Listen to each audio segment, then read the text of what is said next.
So this video is a continuum from another video. I was working on a DIY project of fixing a privacy issue at my automatic driveway gate. And then it started raining, so I went ahead and did another project. I'm in the garage right now here, and I'm about to make a wooden cross. And I'm doing this because I want a picture of a wooden cross for my website, and I hope I don't get persecuted for doing this. So this video is all about how to make a simple wooden cross. Right now I am about to cut the arms to the cross, and I wanted a 7-inch length of the arms, and this wooden piece is 7/8 of an inch thickness all the way around.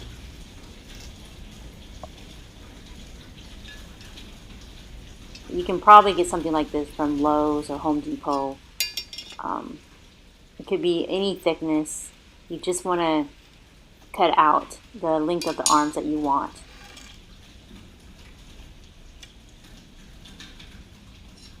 And we're going to cut it right there. And here I placed the wood on the miter's box with two little clamps. And I'm using a handsaw, and the reason why I'm using a handsaw because it's more on an accurate side. You have more control when you cut, and you can stop whenever.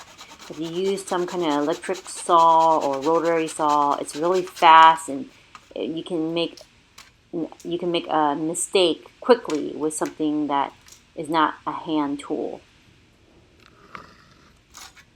Next, we're going to go ahead and cut the length of the cross, and I do like a 1:2 ratio. So if the length of the arm is 1, then the length of the entire cross from top to bottom is 2. So the length of the arm is 7 inches, and so then the length of the entire cross from top to bottom is going to be 14 inches.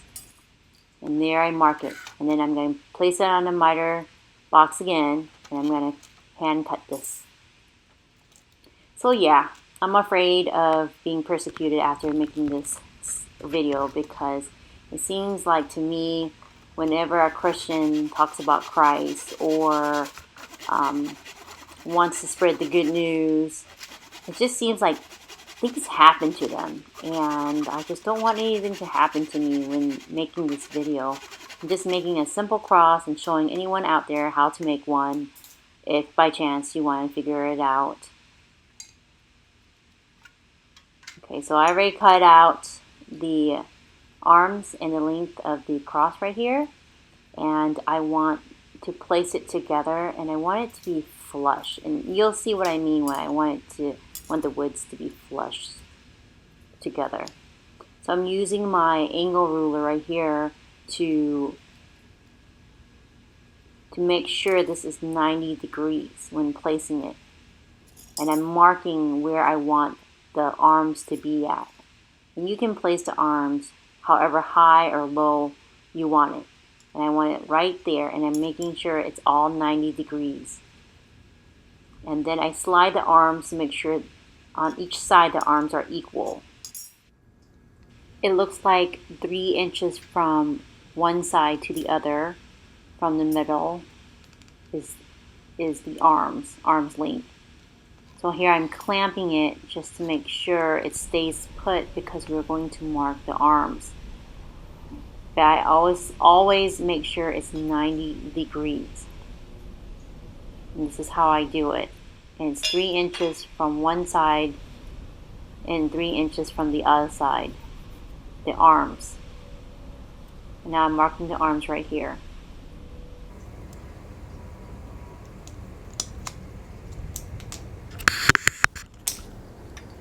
Next, we are going to draw out where we are cutting out this little block. So we're going to cut out 2 little blocks from 2 wooden stakes or wooden parts. And I'm measuring how far or the depth of the little block that I'm cutting out. And you want it to be equal on both sides. And I'm making it where I'm marking it in depth to the middle. And you'll see in a bit when I show you where we are cutting out. And we're doing it for both wooden pieces. Make sure you use your angle ruler when you do this. Notice I'm marking the middle of those lines. Watch carefully.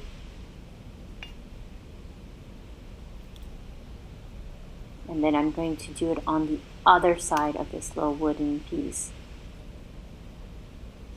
Look, on this side right here, mark the middle because we're going to connect those two little dots.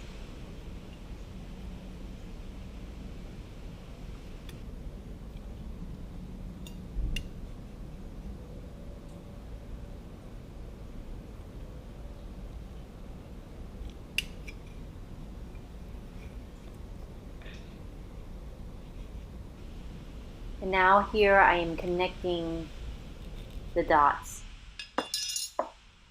And put an X right there because that's where we are cutting out. We're cutting out that part. And then we place another X right there. We're cutting this part out. See? Look at that, okay? Sorry, my hair is in the way. And then we do the same for the other piece of wood. So watch carefully as I do this. Observe. Measurements are very important in this process, and accuracy is important in this process as well. Speaking of cross, there is a lot of controversy on the cross. Some say that Jesus didn't die on a cross, he died on a stake. Some say he died on a pole. Some say he died on some structure that looks like a T. Well, this is all semantics, and people argue about this. If I had my choice in a symbol, it would be 3 rusty nails. It seems that is most consistent, but 3 rusty nails would probably scare someone. I mean, it would look like I'm a masochist if I wore 3 rusty nails. However symbol you want for Christ, then that's your symbol. I chose the cross because that's what I was raised with. But I think we shouldn't fight as Christians of how Jesus died. Just know that he died miserably and he was beaten beyond recognition.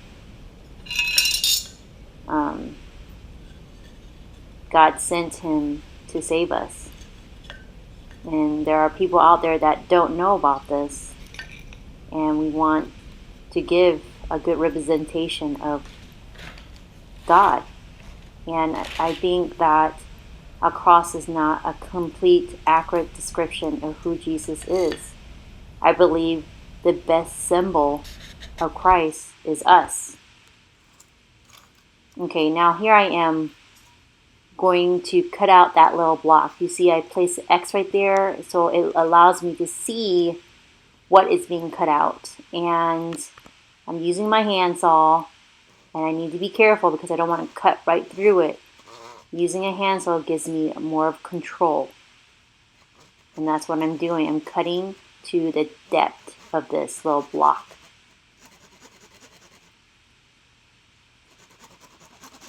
So as I was saying, the best symbol of Christ is us.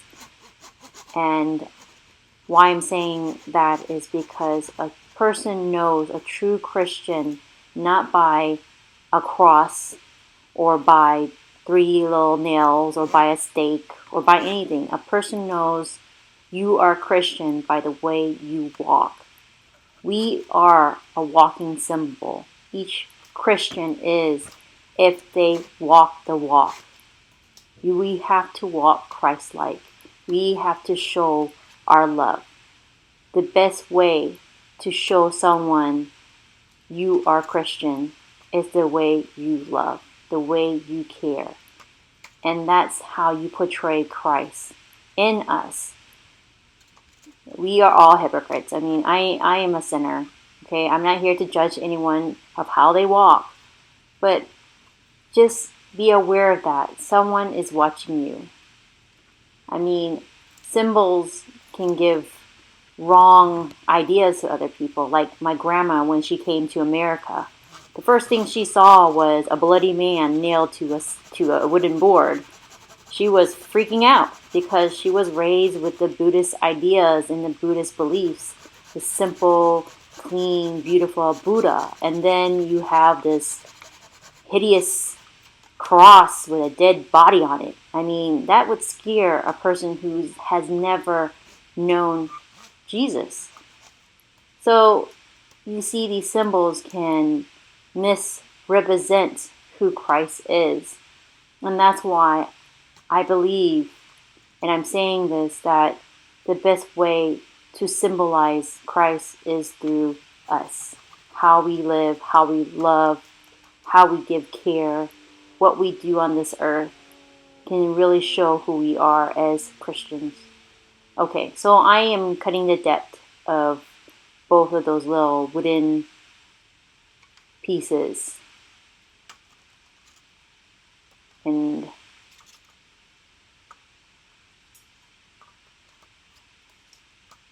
you see, good thing I had those little X's on the wooden pieces because I know, okay, this is not where I'm supposed to cut. This is where I'm supposed to cut. As you can see, I'm cutting the depth again to them.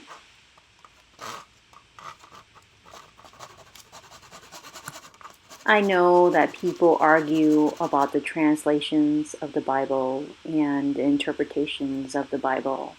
I know that all of that can be confusing, and we have an enemy that loves to confuse us and loves to tear us apart. So we need to find the truths in the Bible. And what I mean by that is, for example, if the Bible says, "Thou shalt not eat a bird of the night," in truth, it means we shouldn't be eating bats. So you have to find the truths in the Bible that holds true for years to come.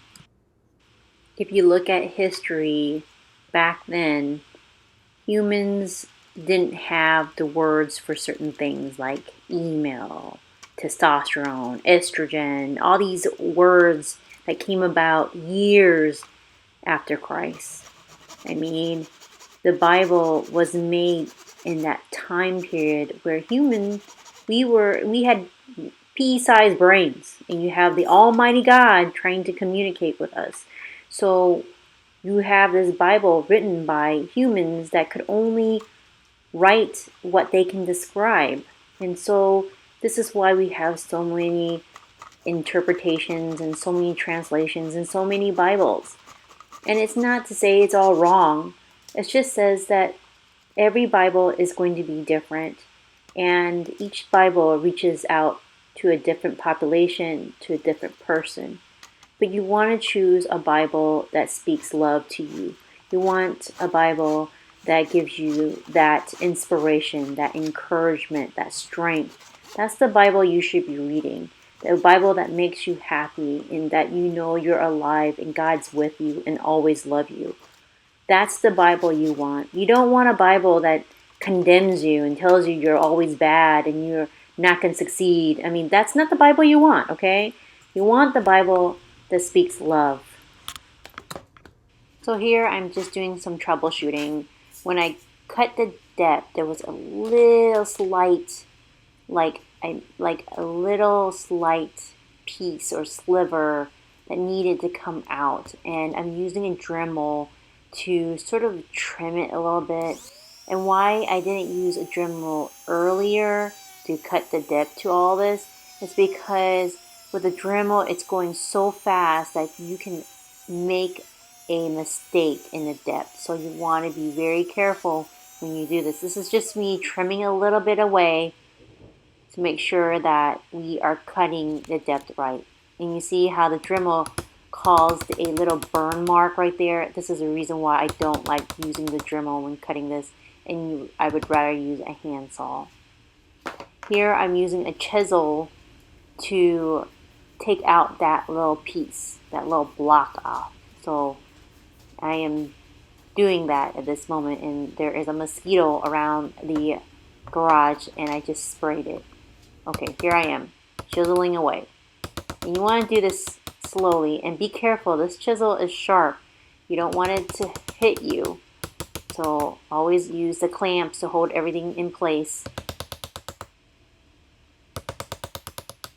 So I found it easier if I saw it a little bit here and there and then use a chisel, and you'll see in a bit what I'm doing. And you do this with the other piece too. So both pieces you do this, so you can chisel away that little block right there.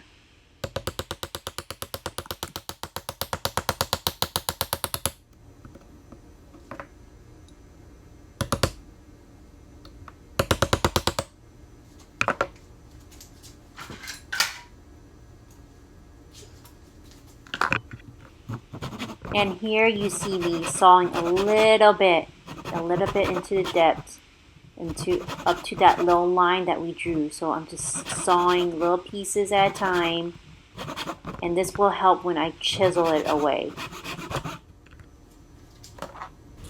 See how it's easy to chisel now? Look at this. This is easy. And this is why I suggest just go ahead and use your handsaw and cut a little bit to the depth, and then you can chisel away this little block out.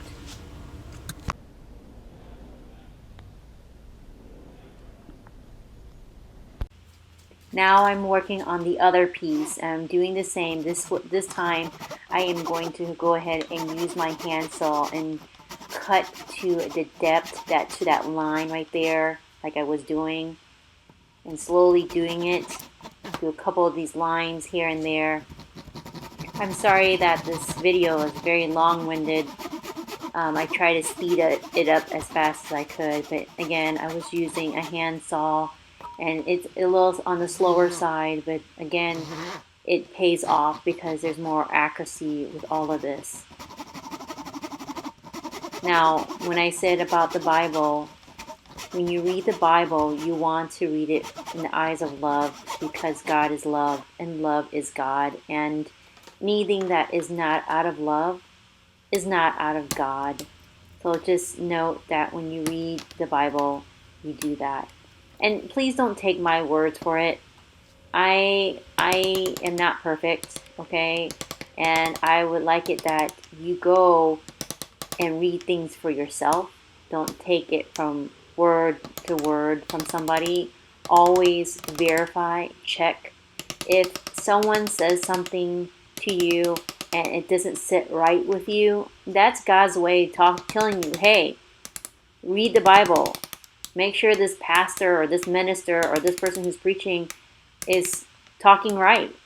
If you feel something in your gut that says, this sounds wrong, it's time to do some verification. And that's why I say, don't take my word for it. Look it up for yourself. Don't take anyone's word for it. Look it up for yourself. Because at the end, it's you who answers for your own actions, for your own beliefs, and for your own behaviors. Again, to represent who Christ is through us, and we need to watch how we are showing that.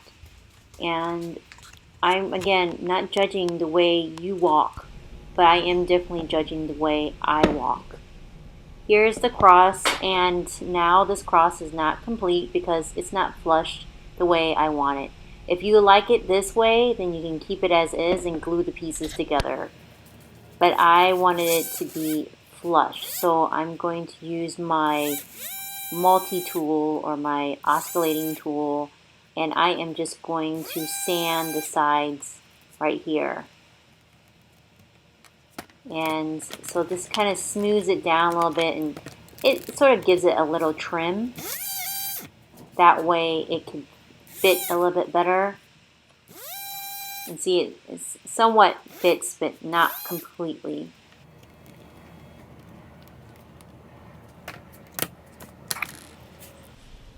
So here you can see where it's rubbing, it's where it's tight. So you know that you have to sand down one side. You have to sand on this side right here and on that side so it's not so tight on there. So this is after I sanded and it's flush, but I think it was sand too much because there are high spots right there. You notice I use super glue to put it together, but you can use Elmer's glue, you can use wood glue to put the pieces together.